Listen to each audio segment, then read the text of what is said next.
کبھی 10 منٹ عادت ہو جائے نا دعا مانگنے کی علیحدہ سے رات کو، حضور نے فرمایا جو فرض نماز کے بعد دعا مانگے اللہ اس کی قبول کر لیتا ہے۔ نبی پاک صلی اللہ تعالی علیہ وسلم نے فرمایا اللہ مسافر کی دعا قبول فرماتا ہے۔ حضور نے فرمایا اللہ مظلوم کی دعا قبول فرماتا ہے۔ حضور نے فرمایا بیمار سے دعا کراؤ اللہ اس کی دعا قبول فرماتا ہے۔ میرے نبی پاک نے فرمایا ماں باپ جب بھی اولاد کے لیے ہاتھ اٹھائیں، ویسے تے بلے شاہ تو آسمانی اڈ دیا ہی پھڑ دیں، جڑا گھر بیٹھا انہوں پڑھیا ہی نہیں۔ حضور فرمانے لگے ماں باپ جب بھی اولاد کے لیے دعا فرمائیں اللہ ان کی دعا کو قبول کرتا ہے۔ آپ اپنا تعلق بنائیں، دعا کے ساتھ، عبادت کے ساتھ، مصلی کے ساتھ رشتہ بنائیں، استغفار پڑھیں۔ صلاح الدین ایوبی صلیبی جنگوں میں تھے، رات کو مسجد اقصی میں نماز پڑھی تو پریشان تھے۔ ایک بزرگ سے ملاقات ہوئی تو وہ کہنے لگے کہ آپ بڑے پریشان ہیں۔ کہنے لگے حضور پریشان اس لیے ہوں کہ پہلے ہی مسلمان کمزور ہے، اب میں نے سنا ہے دشمن کا ایک بحری بیڑا وہ جنگی سامان سے بھرا ہوا آ رہا ہے، تو اب ان کے پاس اور تلواریں اور نیزے آ جائیں گے، مسلمانوں کے پاس پہلے ہی وسائل کی کمی ہے، پریشان ہو کس طرح کر کے مقابلہ کریں گے۔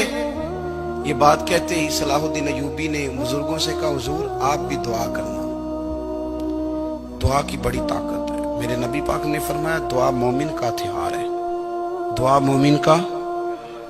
مومن کا۔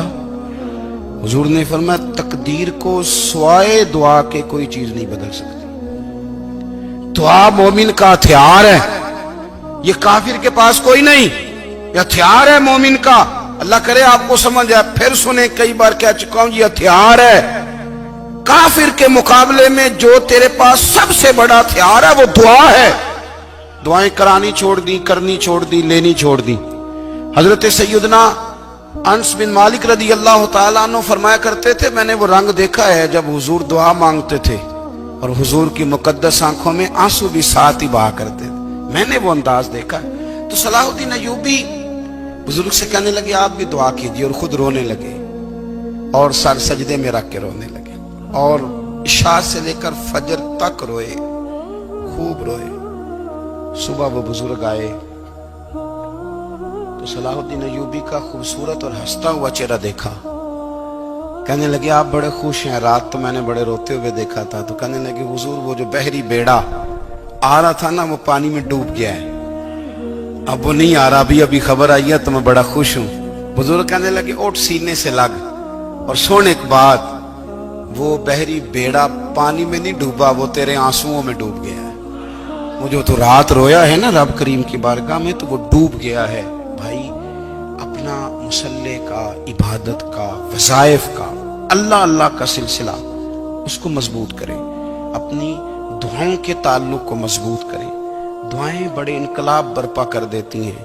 ہم تھوڑے نا جب سے خشک ہوئے ہیں نا، خشک، اور میری تو جماعت ہی صوفیاء کی جماعت تھی، ہم تو داتا علی اجمیری کی جماعت سے، ہم تو خواجہ اجمیری کی جماعت سے، ہم تو شیخ احمد فاروق سرہندی کی جماعت سے، ہم تو صوفیاء کی جماعت۔ ہماری جماعت نے بھی وہ تعلق جو ہمارے بزرگوں نے بنایا تھا۔ بزرگ اللہ کے قریب کیسے جاتا ہے؟ تو ہمارے یہاں نا بہت سارے لوگ کہتے ہیں جی نظر ہو گئی تو کام ہو گیا۔ بھائی جو بخاری مسلم میں طریقہ ہے نا اللہ کا قرب پانے کا وہ تو نفل ہے۔ نبی کریم علیہ السلام نے فرمایا بندہ نفلوں کے ذریعے رب کے قریب جاتا ہے، اور اتنا قریب جاتا ہے کہ پھر اللہ اس کی زبان بن جاتا ہے، اللہ اس کی آنکھیں بن جاتا ہے، کان بن جاتا ہے، ہاتھ اور پیر بن جاتا ہے۔ تو یہ تو عبادت ہے، یہ تو اللہ کی بارگاہ کی حاضری ہے جو آپ کو اللہ کے قریب کرے گی۔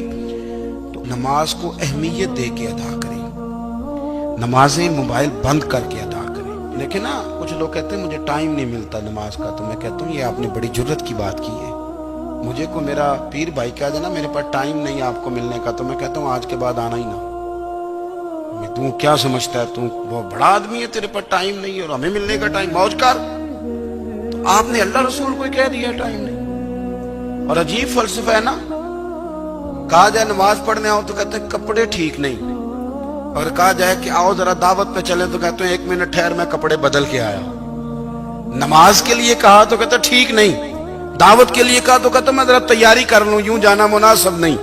معاملہ ٹھیک نہیں۔ رب تو فرماتا ہے کہ جب تو مسجد میں آ تو زینت اختیار کر کے آ،